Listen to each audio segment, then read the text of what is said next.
Je me nomme Zongo Kwiliga Albert, le secrétaire général de la région du Nord, représentant monsieur le gouverneur au présent atelier. C'est vrai, nous sommes là ce matin pour faire le bilan d'un projet. Ce projet est intitulé Projet Prévenir et c'est concernant sa composante 4. Il s'agit ici de créer une plateforme de communication.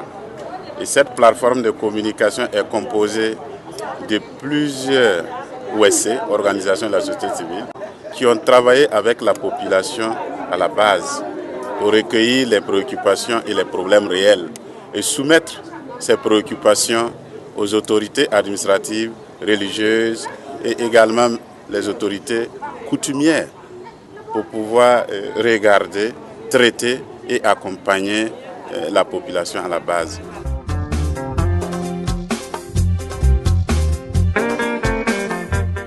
Je suis Abbé Raoul Consainvo, directeur du Centre diocésain de communication Notre-Dame du Sahel. Ça a été un très grand plaisir de travailler avec cette centaine d'OSC, plus précisément 97 OSC.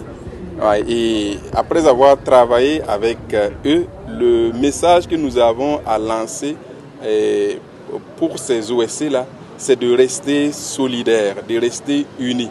Parce que nous avons vu, malgré la diversité des visions, ces OSC aspirent à la même chose, notamment à une paix, à une sécurité, à une éducation, à une santé beaucoup plus durable. Et dans cette diversité qui est très enrichissante, qu'ils puissent s'unir et aider nos autorités à développer le pays pour que nous retrouvions notre havre de paix et que nous soyons une nation solide.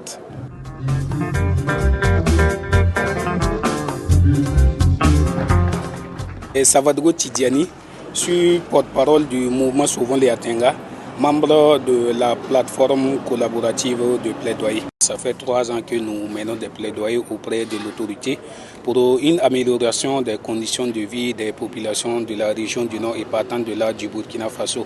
Au niveau des acquis, on peut dire qu'au niveau de la situation sécuritaire, après plusieurs plaidoyers, nous constatons aujourd'hui que certaines localités de la région du Nord qui avaient déguerpi de par le passé ont pu rejoindre les localités tranquillement.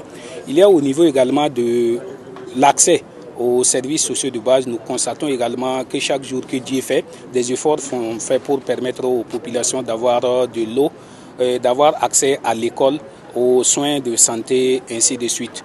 Donc si on prend également ce que les autorités ont pu présenter, nous voyons également que des salles de classe ont pu être construites pour permettre aux fils et filles de la région du Nord d'avoir l'accès à l'éducation. Donc de façon générale, nous pouvons dire que nous sommes satisfaits, même si beaucoup reste à faire.